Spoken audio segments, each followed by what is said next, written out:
Hello everyone, welcome back to my YouTube channel. आज के इस वीडियो में हम करने वाले हैं वेब टेक का यूनिट 4। यूनिट 3 1 2 मैंने सारा पढ़ा दिया है।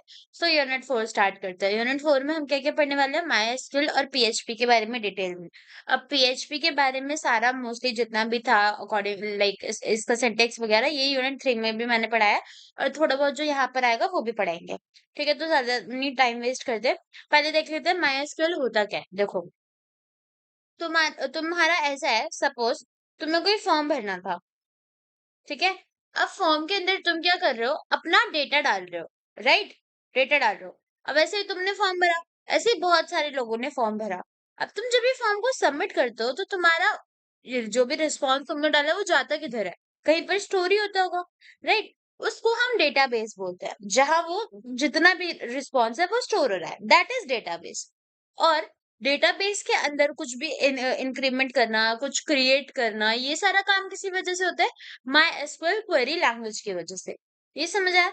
तो माई एसक्यूएल बेसिकली एक लैंग्वेज है जिसकी मदद से हम डेटाबेस के साथ इंटरैक्ट कर पाते हैं। ठीक है, एक तो ये चीज क्लियर हो गई। अब ये माई एसक्यूएल सर्वर्स पे चलता है। और अगर मैं कुछ बेनिफिट्स बताऊं इसके, तो माइस्क्ल को तुम किसी भी एप्लीकेशन में यूज कर सकते हो, या तो बड़ी हो छोटी हो, और ये बहुत फास्ट, रीडेबल और इजी टू यूज लैंग्वेज होती है। जैसे हमने पीएचपी का भी सिंटेक्स देखा था। माइस्क्ल भी फ्री टू डाउनलोड है। ठीक है, इसको डाउनलोड करने के कहीं से भी कोई पैसे नहीं होते। तो अगर मैं बात करूं कि सपोज माई एसक्यूएल है, माई एसक्यूएल के अंदर क्या होगा कि जो भी हमें डेटा डालना होता है डेटाबेस में, that are stored in the form of tables. ठीक है, टेबल्स के फॉर्म में डेटा स्टोर होता है। जैसे अगर मेरे को स्टोर करवाना है कि मेरा नाम ये है, तो मैं एक टेबल बनाऊंगी नेम नाम का। साथ में यहाँ पे मैं उसकी एज भी दे सकती हूँ अगर चाहूँ तो। यहाँ एज दे दी। अब क्या होगा कि जब डेटाबेस के अंदर डेटा को फिल करूंगी, ये तो हमारे पास हो गए कॉलम्स, दीज आर कॉलम्स। और यहाँ पर होगा रोज जिसके अंदर मैं डेटा डालूंगी, है ना। तो डेटा को मैं फिल करूंगी रोज लाइक स्ट्रक्चर में। तो पहले नेम डाला, फिर उसके साथ एज डाली। सो इस तरीके से जब हम रो वाइज वैल्यू डालते हैं, सॉरी MySQL की मदद से हम रोज वाइज इसमें डेटा डालते हैं। ठीक है, तो ये टेबल फॉर्मेट में होता है। डेटाबेस के अंदर data is in table format. इतना क्लियर हो गया?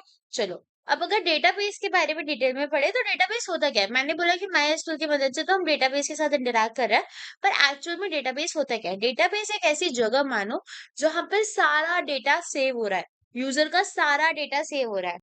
फॉर एग्जाम्पल, अगर कोई कंपनी है तो उस कंपनी को किस किस के बारे में डेटा रखना पड़ेगा, उसको उसके एम्प्लॉयज के बारे में, एम्प्लॉय कहाँ का है, क्या क्या स्किल्स है।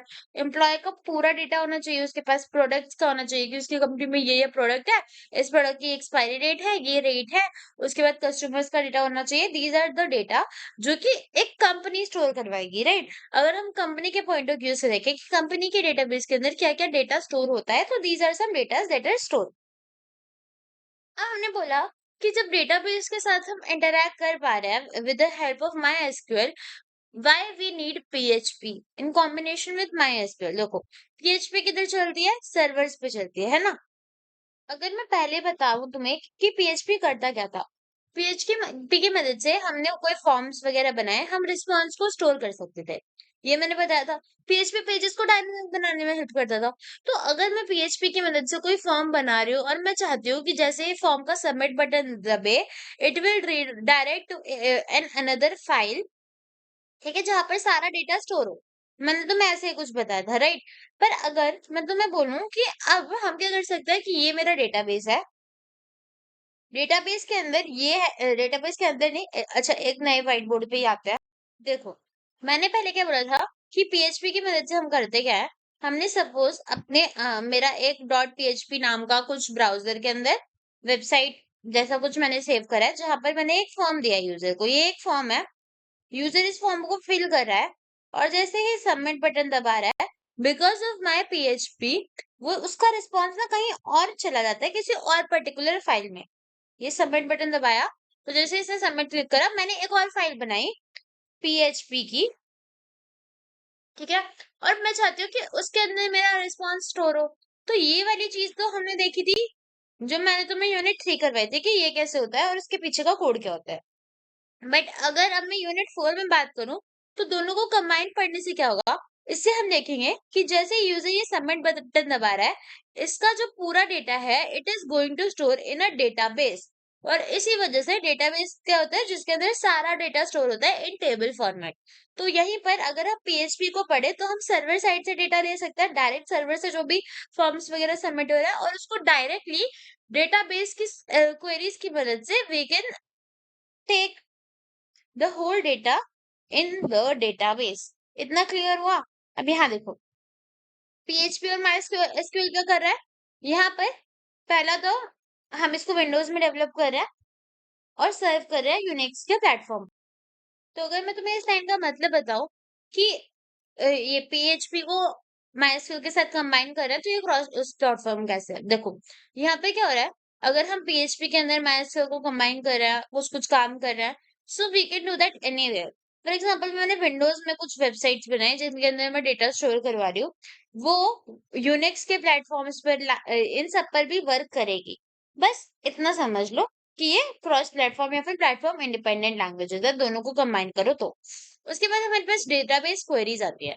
डेटाबेस क्वेरीज मतलब वो क्वेरीज, या फिर हम बोल सकते हैं कि कुछ वो सेट ऑफ कोड जिसकी मदद से अपने डेटाबेस को ऑपरेट करेंगे। फॉर एग्जाम्पल मेरे पास एक डेटाबेस है और मुझे उसके अंदर टेबल को क्रिएट करना है, तो मुझे अपने लैपटॉप में बताना तो पड़ेगा कि मुझे टेबल बनाना है, तो मुझे कुछ कोडिंग करनी पड़ेगी, राइट। उसी को हम डेटाबेस क्वेरीज बोलते हैं। क्वेरीज की मदद से मैं अपने डेटाबेस में से कुछ पर्टिकुलर चीज सिलेक्ट भी कर सकती हूँ। फॉर एग्जाम्पल मेरा ऐसा कोई डेटाबेस है, ठीक है। अब इस डेटाबेस में ना बहुत सारे नंबर ऑफ डेटाज है कि कोई इंसान है जिसका नेम ये है 35 है, कोई इंसान है पर्सन 2 है, ये इसका एज है 36, है ना। ऐसा करके डेटाबेस के अंदर बहुत सारा डेटा होगा। अब हम क्या कर सकते हैं कि सपोज इस पूरे डेटाबेस में से मुझे एक मेरा एम्प्लॉय है विद नेम सुरेश, एक एम्प्लॉय है विद नेम सुरेश, मुझे उसको सिलेक्ट करना है। अब मैं क्या करूंगी, मैं सारे डेटाबेस को खोल खोल के थोड़ी रीड करने लगूंगी। मैं क्वेरी लगा दूंगी कि सिलेक्ट करो उसको जिसका एम्प्लॉय नेम हो सुरेश, या फिर अगर एम्प्लॉय नेम हो सुरेश, अगर एम्प्लॉय नेम सुरेश तो दो लोगों का भी हो सकता है, तो उसमें मैं एक और इन्फॉर्मेशन लगा दूंगी कि और इसकी पर्सन आईडी ये हो।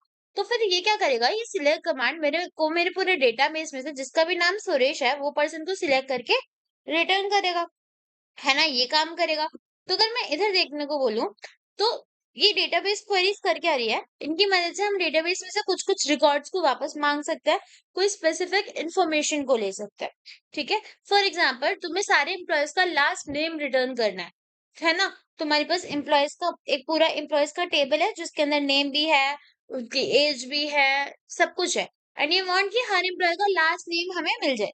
तो उसके लिए तुम ये क्वेरी चला सकते हो, कैसी, select last name from employ.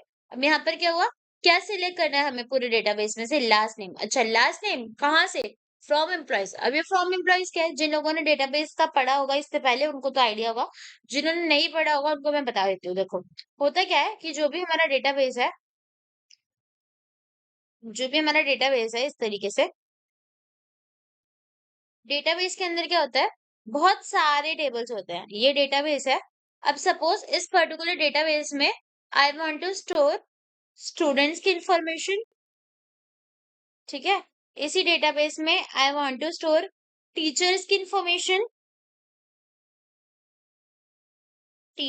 Information, और यहीं पर मुझे स्टोर करवानी है बाकी स्टाफ की इंफॉर्मेशन। तो यहाँ क्या होगा, मैं एक डेटाबेस क्रिएट करूंगी with the command create database name. ऐसे करके मैंने एक डेटाबेस क्रिएट करा। अब मेरे डेटाबेस के अंदर देयर आर डिफरेंट टेबल्स जो इंडिविजुअली हर किसी की इंफॉर्मेशन स्टोर करेंगे। स्टूडेंट की इंफॉर्मेशन स्टोर करने के लिए मैं कर सकती हूँ स्टूडेंट नेम, स्टूडेंट आईडी, है ना। टीचर की इंफॉर्मेशन स्टोर करने के लिए मैंने एक और टेबल बना दिया जिसका नाम मैंने टीचर रख दिया। टेबल का नाम क्या, यहाँ पे टीचर आईडी ले ली, टीचर का नेम ले लिया, स्टाफ आईडी ले ली, स्टाफ का नेम ले लिया। तो इस तरीके से मेरा कुछ डेटाबेस होता है। यानी कि हम सबसे पहले एक डेटाबेस को क्रिएट करते हैं। अगर मैं इस पूरे डेटाबेस का नाम रखूं, तो सपोज मैंने इस डेटाबेस का नाम रख दिया है स्कूल, और इस डेटाबेस के अंदर I am taking individually student का डेटा, टीचर का डेटा, या फिर I can say I am putting individually student का डेटा, टीचर का डेटा, स्टाफ का डेटा। तो यहाँ पर क्या है, मुझे पता कैसे चल रहा है ये पर्टिकुलर डेटा मेरे स्टूडेंट का है, क्योंकि मैंने डेटाबेस के अंदर जो टेबल क्रिएट करा है उसका नाम स्टूडेंट रख दिया। तो आइडिया हो गया ये डेटाबेस का नाम स्टूडेंट है। ऐसे ही जब कंपनीज में बात करते हैं, किसी डेटाबेस का नाम एम्प्लॉय रख दिया। अब एम्प्लॉय में से एम्प्लॉय के का मेरे पास फर्स्ट नेम भी है, लास्ट नेम भी है, मेरे को लास्ट नेम चाहिए। तो मैं क्या लिखूंगी, सिलेक्ट करना है last name from table name क्या है, एम्प्लॉय, तो एम्प्लॉय से।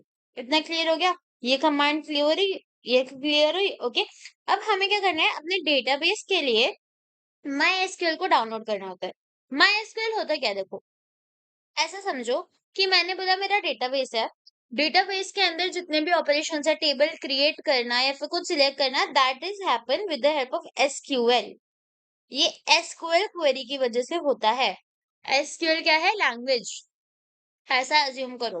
अब suppose you want to code in C plus plus, तो इसके लिए तुम्हें वीएस कोड चाहिए होगा, है ना, ऐसा कुछ प्लेटफॉर्म चाहिए होता है एसक्यूएल को के अंदर कोड करने के लिए, ताकि तुम डेटाबेस में चेंजेस कर सको। तुम इंस्टॉल करते हो माई एसक्यूएल को, ठीक है। तो तुम्हारा एसक्यूएल कहाँ जाकर रन होता है, माई एसक्यूएल के अंदर।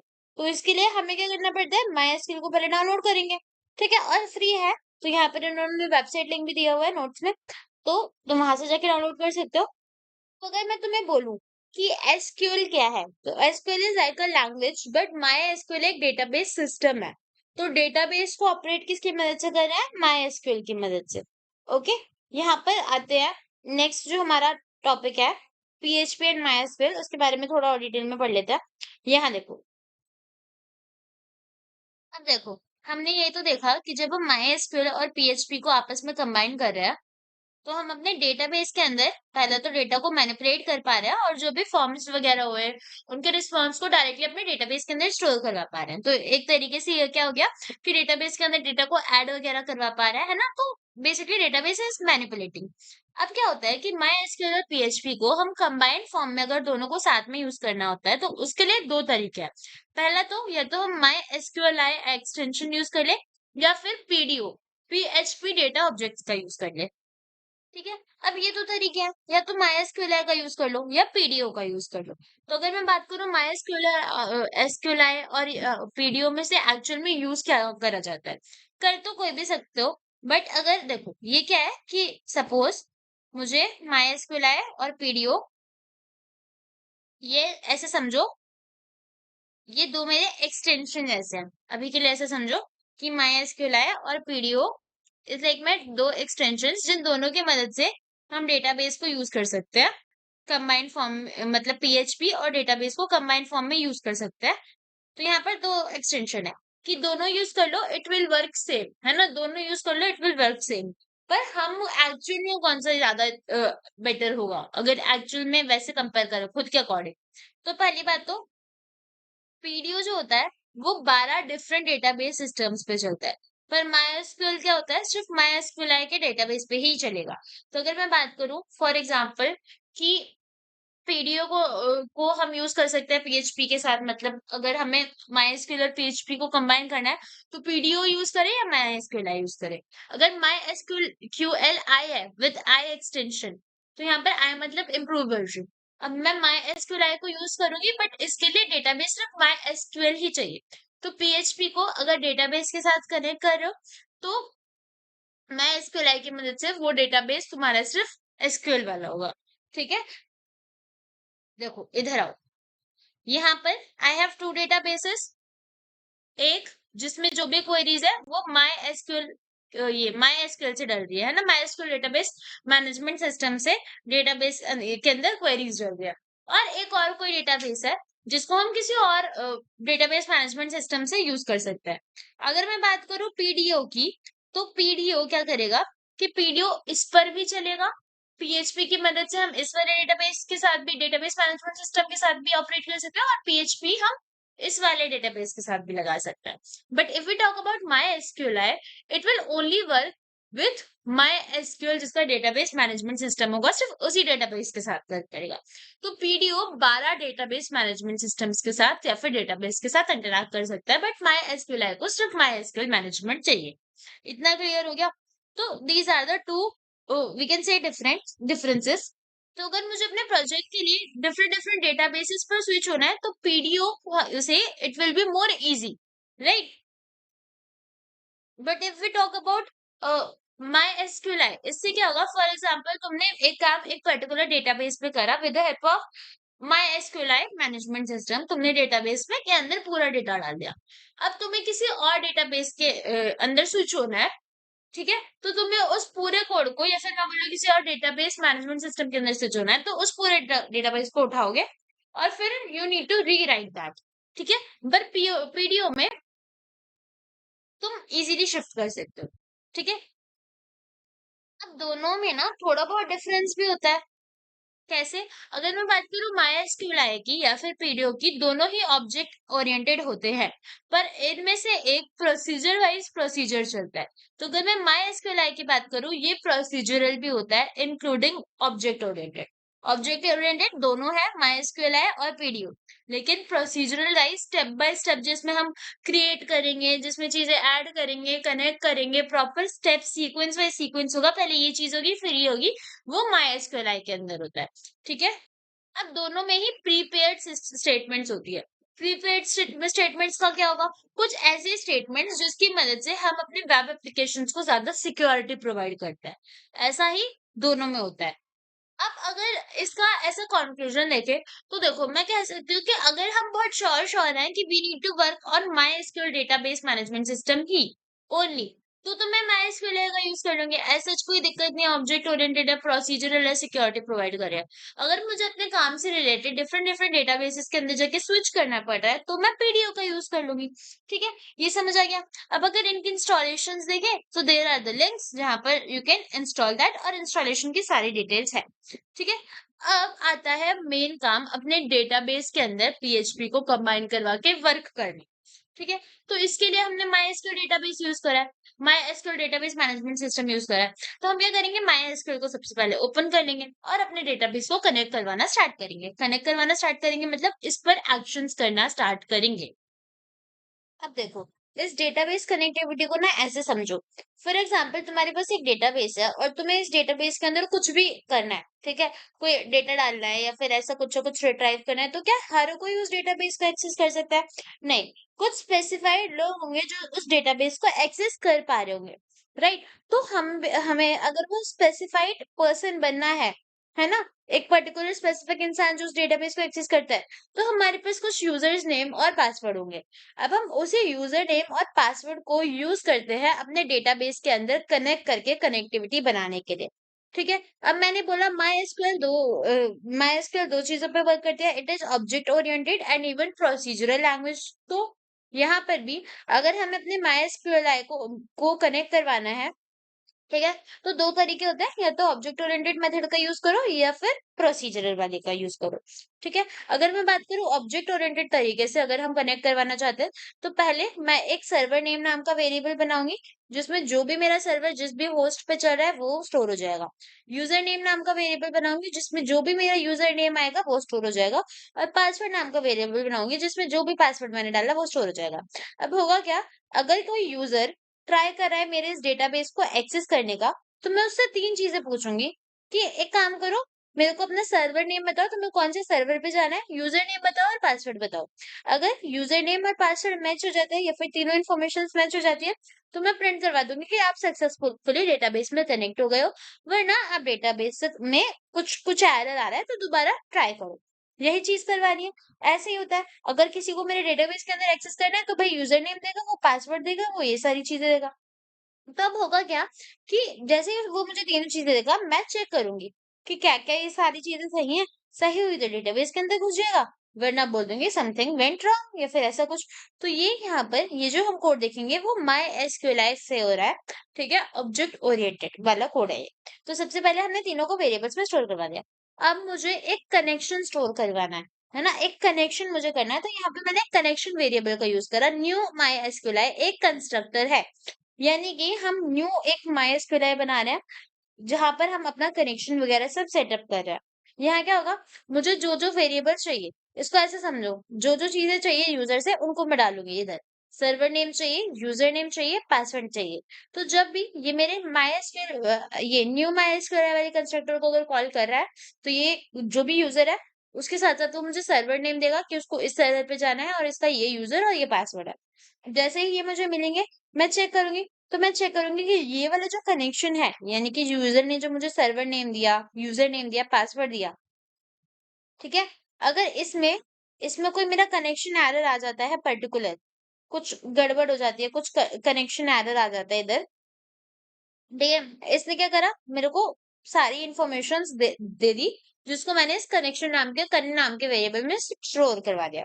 अब मैं इस कन नाम के वेरिएबल को चेक करूंगी, ठीक है। अगर it leads to a connection error, तो मैंने दे दिया कि मैसेज एक कनेक्शन एरर है, कनेक्शन फेल हो गया, एको करवा दिया। एको मतलब क्या होता है, प्रिंट करवा दिया। ये मैंने यूनिट 3 में भी बताया, ठीक है। ये जो पीएचपी का सारा सिंटेक्स है वो मैंने बताया हुआ है। तो अगर वो नहीं देखा तो यूनिट 3 वाली वीडियो देख लेना, ठीक है। अगर कोई भी एरर नहीं आता तो मैं क्या करवा दूंगी कि कनेक्टेड सक्सेसफुली हो गया है ना, कनेक्शन सक्सेसफुल हो गया है। तो यहाँ पर तुम क्या करवा रहे हो, सबसे पहले तुमने 3 वेरिएबल्स बनाए। अब तुम क्या कर रहे हो, एक कनेक्शन नाम का वेरिएबल बना रहे हो, जिसके अंदर तुम ऐसे न्यू MySQL करके क्या करोगे कि यूजर जब भी इसको कॉल करेगा उसको सर्वर नेम देना पड़ेगा, यूजर नेम देना पड़ेगा और पासवर्ड देना पड़ेगा। अगर उसकी सर्वर नेम यूजर नेम में कोई इशू आता है और कनेक्शन एरर आता है, तो हम प्रिंट करवा देंगे कि हाँ भाई कनेक्शन एरर है, वरना कनेक्टेड सक्सेसफुली प्रिंट हो जाएगा, ठीक है। तो ये वाला जो हमने अभी कनेक्शन देखा, ये हमारा किसके लिए था, MySQL के लिए। और MySQL और PHP को हम दो तरीके से कनेक्ट करते थे। MySQL और PHP को MySQL और एक और हमने भी पढ़ा था, है ना, पता है। दूसरा वाला क्या पढ़ा था, पीडीओ, ठीक है। तो अभी MySQL की मदद से कनेक्शंस बनाना देख रहे हैं, फिर पीडीओ की मदद से देखेंगे। अब अगर मैं बात करूं, ये जो मैंने ऊपर एग्जांपल दिया वो कौन सा था, ऑब्जेक्ट ओरिएंटेड के लिए MySQL के। अगर मैं तुमसे बात करूं प्रोसीजरल के लिए, तो यहाँ पर प्रोसीजरल में हम क्या करते हैं, हम डायरेक्ट इफ और एल्स कंडीशन लगा, मतलब इफ कंडीशन लगा देते हैं। इधर देखो, यहाँ पर तुम्हें मोस्टली सिंटेक्स प्रोसीजरल का सेम दिखेगा। यू क्रिएटेड अ लोकल है होस्ट, यूजर नेम, पासवर्ड। और इधर भी तुमने क्या करा, मतलब यहाँ पे तो तुमने सर्वर नेम में डाला जो भी लोकल होस्ट है, यूजर नेम में डाला जो भी यूजर नेम ऐड करना है, पासवर्ड में डाला जो भी पासवर्ड ऐड करना है। यहाँ पर एक कनेक्शन स्ट्रिंग जैसी बना रहे हो, वेरिएबल बना रहे हो कनेक्ट, MySQL_connect यहाँ लिख रहे हो। इधर क्या लिखते थे, ये देखो इधर क्या लिखते थे, सिर्फ न्यू MySQL नाम से कंस्ट्रक्टर बना देते थे। तो इतना ही डिफरेंस होता है ऑब्जेक्ट ओरिएंटेड और प्रोसीजरल में। ऑब्जेक्ट ओरिएंटेड का सिंटेक्स क्या होता है, बाकी सब सेम है। इधर तुम अगर ऑब्जेक्ट ओरिएंटेड कर रहे हो तो MySQL कनेक्ट की जगह क्या लिखोगे, न्यू माई ये देखो क्या लिखोगे, न्यू MySQL। और यहाँ पर ये अगर तुम्हारा प्रोसीजरल सेटअप है तो MySQL_connect लिखना है। अब यहाँ पर क्या है, इसके अंदर भी तुमने सर्वर नेम डाल दिया, यूजर नेम डाल दिया, पासवर्ड डाल दिया। इधर देखो नेक्स्ट स्टेप क्या होता था, हम चेक करते थे कि इफ कनेक्शन एरर है तो ये कर दो, वरना ये कर दो।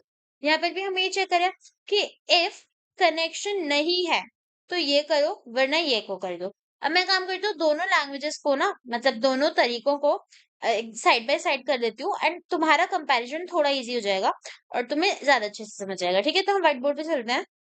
अब देखो, मैं तुम्हारे आमने सामने दोनों को ले आई हूँ ताकि तुम्हें कोडिंग ये कोड जो है इसका कंपेयर करना इजी हो।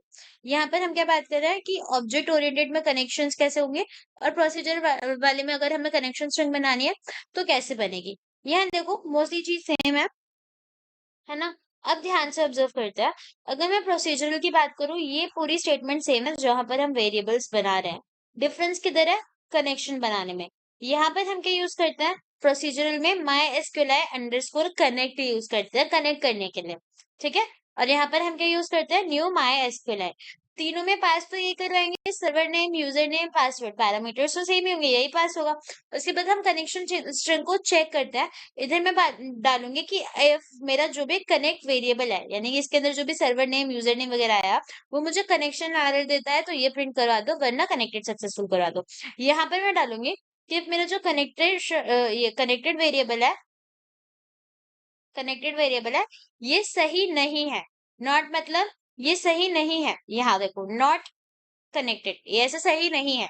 जो भी कनेक्शन वेरिएबल है उसके अंदर डेटा गलत है, तो यहाँ पर कनेक्शन फेल प्रिंट करवा दिया, वरना कनेक्टेड सक्सेसफुली प्रिंट करवा दिया। अब तुम्हें क्लियर डिफरेंस हो गया होगा, दोनों को मैंने साइड बाय साइड रख दिया। ओके, अब यहाँ देखते हैं। उसके बाद जो थर्ड मेथड मैंने तुम्हें बताया था कि हम किस तरीके से कनेक्शंस को स्टैब्लिश करते हैं, हम पीडीओ की हेल्प से भी कर सकते हैं। तो पीडीओ की मदद से जब करेंगे उसका कोड अलग होता है। ठीक है। अब पीडीओ में तो कुछ एज सच प्रोसीजरल लैंग्वेज नहीं है, तो पीडीओ में एक ही कोड होता है कनेक्शन स्टैब्लिश करने के लिए। ओके, अब इसको हम ध्यान से देख लेते हैं। ये देखो, ये रहा कोड पूरा। If you want you can take screenshot of that. तो देखो, पीडीओ में बात करें, पीडीओ में होता क्या है, अगर मैं यहाँ बोलूँ तो यहाँ हम एक और चीज करते हैं कनेक्शन करवाते वक्त। हम यहाँ पर एक्सेप्शन हैंडलिंग करते हैं कि अगर बाय एनी चांस कनेक्शन में कोई भी एक्सेप्शन आता है, तो हमारे को डायरेक्ट टर्मिनेट करने की जगह उसको सॉल्व कर लेना इन कैच ब्लॉक। तो यहाँ जो भी हम पीडीओ के अंदर स्ट्रिंग, पीडीओ की हेल्प से जब हम डेटाबेस से कनेक्ट करना है, हम यहाँ पर ट्राई और कैच ब्लॉक बनाते हैं कि अगर ट्राई के अंदर बाय एनी चांस कोई गड़बड़ आई, एरर आया, तो उस एरर को सॉल्व इन कैच ब्लॉक या फिर कैच ब्लॉक के अंदर लेके चले जाना जो भी प्रॉब्लम्स आए। यहाँ पे क्या हो रहा है, वेरिएबल्स हमने 3 सेम बनाए। अब पीडीओ के अंदर हम जो भी काम करते हैं वो अपना ट्राई ब्लॉक के अंदर करते हैं कि कनेक्शन फेल हुआ तो वो कैच ब्लॉक के अंदर चला जाएगा जो भी एक्सेप्शन हमें मिला है। सबसे पहले कनेक्शन स्ट्रिंग बनाई, जैसे वहां पर न्यू एसक्यूएलआई करते हैं, यहाँ पर न्यू पीडीओ करते हैं। अब यहाँ माई एसक्यूएलआई का होस्ट चाहिए, तो किधर से लेंगे, जो भी हमारा सर्वर नेम वेरिएबल है वहां से लेंगे। डेटाबेस का नेम कहाँ से लेंगे, माई डीबी से। उसके बाद यूजर नेम वेरिएबल हमने ऑलरेडी बनाया हुआ है, we will pass that parameter. और पासवर्ड नाम का वेरिएबल वी ऑलरेडी मेड, जहां पर हमने अपना पासवर्ड डाला होगा उसको भी हमने इधर पास कर दिया। ये हो गई चीजें। यहाँ तक हमने अपने डेटाबेस को कनेक्ट करने के लिए कोड लिखा। ठीक है, कि हमने एक न्यू डेटा न्यू पीडीओ बनाया है, इसके अंदर हमें ये चीजें चाहिए, हम ये वाली चीजें प्रोवाइड करें। बेसिकली सर्वर नेम डाल रहे हैं, ये वाला हमारे पास डेटाबेस है, अगर सही है तो कनेक्ट कर दो, वरना एरर दे दो। है ना, यही मतलब हुआ इस चीज का। तो यहाँ अगर मैं बात करूं कि होगा क्या, आप देखो, जैसे ही हमारे पास कोड आया, मैं इसको अलग कलर में कर लेती हूँ सो दैट क्लियर हो। जैसे ही कोड ये आया, मेरे पास ये इन्फॉर्मेशन आ गई, अब मैं चेक करूंगी कि ये सही है कि नहीं। तो मैं क्या कर रही हूँ, यहाँ देखो, पहली चीज तो ये क्या होता है, एरर मोड। ये इसका मतलब क्या होता है कि अगर कोई एरर आया, ठीक है, यहाँ पर ये क्या करेगा, एरर्स को पकड़ लेता है। ये होता है एक्सेप्शन मोड। इनका सिंपल सा मतलब है कि कनेक्शन में अगर कोई एरर आता है, ठीक है, या फिर कोई एक्सेप्शन आता है, तो वो चला जाएगा इस वाले ब्लॉक में, है ना। वरना कनेक्टेड सक्सेसफुली प्रिंट करवा देना। क्लियर हुआ। यहाँ पे मैंने अपने डिटेल्स डाली, अब मैं चेक करूंगी कि बाय एनी चांस अगर कोई एरर आता है तो वो एरर मोड के अंदर चला जाएगा, कोई एक्सेप्शन आता है तो वो एक्सेप्शन मोड के अंदर चला जाएगा। ये बेसिकली मदद करता है डिटेक्ट करने में कि एरर आया, क्या कोई एक्सेप्शन आया। ठीक है, आएगा तो वो डायरेक्ट कैच में जाएगा और ये वाला कोड एग्जीक्यूट होगा, वरना कनेक्टेड सक्सेसफुली प्रिंट हो जाएगा। इतना क्लियर हो गया। अब ये क्या कर रहा है, कैच की मदद से कोई भी हमारे पास एक्सेप्शन आता है, हम उसको यहाँ पर लेके जाते हैं और कैच करते हैं। तुमने ट्राई कैच ब्लॉक पाइथन में भी पढ़ा होगा, डेटाबेस में भी पढ़ाया था मैंने तुम्हें, सिमिलर यहीं पर है। यहाँ हम क्या करें कि अगर सपोज कनेक्शन में कोई एरर आता है, यहाँ देखो, यहाँ मैं यहाँ तक पहुंची, मेरे कनेक्शन में कोई एरर आ गया तो वो चला जाएगा डायरेक्ट कैच ब्लॉक में। सपोज मैंने अपना पासवर्ड गलत दिया है, अब क्या हुआ, यहाँ पर आई, ठीक है, पासवर्ड गलत दिया, मैंने कंपेयर करा, उसके बाद यहाँ देखा कि ये तो एरर आ गया, एरर मोड ने बता दिया भाई एरर आ गया। एरर आ गया तो ये वाला ब्लॉक ऑफ कोड रन नहीं हुआ, डायरेक्ट हम गए अपने कैच ब्लॉक के अंदर। कैच ब्लॉक में हमने देखा ये कैच ब्लॉक हमारा पर्टिकुलर पीडीओ एक्सेप्शन के लिए है, तो हमने देखा हाँ हाँ हमारे पास ये एक्सेप्शन है, इसके अंदर गए। यहाँ पर क्या हो रहा है, कनेक्शन फेल, ठीक है, और पर्टिकुलर कोई मैसेज हम डाल सकते हैं। तो यहाँ अब मेरे को स्क्रीन पे क्या डिस्प्ले हुआ, कनेक्शन फेल, क्योंकि मैंने पासवर्ड गलत दिया था। ओके, अब यहाँ एक और एग्जांपल लेते हैं जहां पर हम पासवर्ड सही दे रहे हैं। पासवर्ड सही देंगे तो क्या होगा, पासवर्ड सही दिया, यूजर नेम दिया, सब सही दिया, यहाँ आए, देखा, हमने चेक करा कि क्या कोई एक्सेप्शंस वगैरह है, कोई एरर है, नहीं है, तो कनेक्टेड सक्सेसफुली प्रिंट हो गया। This is your PDO code. Okay, समझ आया। ये पीएचपी के साइंस क्या होता है, पीएचपी का सिंटेक्स होता है, ये चीज मैंने तुम्हें पहले भी क्लियर करी थी। ओके, ये तुम्हारे लिए इतना नॉलेज हो गई कि तुम्हें इस कोड का ऊपर ऊपर से सारा मतलब समझ आ रहा है। यहाँ एक और चीज, मेरे को तुम लोग तुम्हें ये माई डीबी इसमें कंफ्यूजन हो रही होगी। तो देखो, पीडीओ के अंदर we already use a database name, ठीक है, माई डीबी यूज कर लिया। So DB name is not like a variable, ये बस ऐसे ही होता है कि ये बाय डिफॉल्ट पता होता है सिस्टम को कि डीबी नेम है क्या एक्चुअल में, इसको हम अलग से वेरिएबल नहीं बनाते। ठीक है, प्लस वन मोर थिंग कि माई डीबी के अंदर तुम कोई भी फालतू भी नहीं, सॉरी, कोई भी इनवैलिड डेटाबेस नहीं डाल सकते। If you want to basically connect with a particular database, you should give a correct DB name, वरना एरर आ जाएगा। ठीक है, इतना क्लियर हो गया। क्योंकि मैंने बोला कि यहाँ पे देखो पीडीओ में हम एक स्पेसिफिक डीबी नेम क्यों दे रहे हैं, क्योंकि पीडीओ के अंदर बहुत सारे डेटाबेसेस होते हैं। ठीक है, एसक्यूएल में ये वाली पैरामीटर देने की जरूरत नहीं होती, यहाँ पर होती है। आई होप तुम्हें तीनों का डिफरेंस पता चला होगा कि किस तरीके से हमने डिफरेंट डिफरेंट कोड्स दिए, ऑब्जेक्ट ओरिएंटेड के लिए, प्रोसीजरल के लिए और पीडीओ के अंदर। ओके, तो यहाँ पर क्या हुआ, सपोज इसकी मदद से क्या हुआ, मैं एक बार कलर चेंज कर लेती हूँ वरना मेरा ब्रश नहीं दिखेगा। मैंने डेटाबेस बनाया, अब ये मेरा एक पर्टिकुलर यूजर था, उसको कनेक्ट करना था। अब क्या हुआ, मेरे यूजर ने ये किसी भी एक मेथड को यूज करा, पासवर्ड नेम डाला, लॉगिन डाला और नाउ मेरा यूजर इस पर्टिकुलर डेटाबेस के अंदर लॉगिन हो चुका है। अब उसने अपना काम कर लिया, उसको जो जो करना था। अब सपोज मुझे अब चाहती हूँ मैं कि यूजर से कनेक्शन हट जाए। ठीक है, ये पर्टिकुलर यूजर है जो भी डेटाबेस के साथ ऑपरेट कर रहा है, अब वो कनेक्शन हट जाए, अब वो कुछ ऐड ना कर पाए, कुछ टर्मिनेट ना कर पाए, कुछ ना कर पाए। तो यहाँ पर डेटाबेस के अंदर how we actually close the connection. ठीक है, तो कनेक्शन को क्लोज करना बहुत सिंपल है, इसको कोई ऐसे भारी भरकम कोड नहीं होते। कनेक्शन के लिए क्या होगा, अगर क्लोज करना है, अगर माइस्क्यूएल ऑब्जेक्ट ओरिएंटेड है तो कनेक्शन नाम का हमने जो वेरिएबल बनाया था उसमें लिख दो डायरेक्ट क्लोज जाकर। माइस्क्यूएल है प्रोसीजरल के लिए, you can write MySQL underscore close कर दो उस पर्टिकुलर कनेक्शन को। और पीडीओ के अंदर भी कनेक्शन वेरिएबल की वैल्यू साइन कर दो नल। तो इस तरीके से तुम्हारा कनेक्शन ऑटोमेटिकली क्लोज हो जाता है। क्लियर हो गया। तो अब अगर यूजर ट्राई करेगा कनेक्शन को क्लोज करने के बाद, तो जब तक वो कनेक्शन को दोबारा से बिल्ड नहीं करता वो कुछ भी डाल नहीं सकता सर्वर के अंदर, डेटाबेस के अंदर। ओके,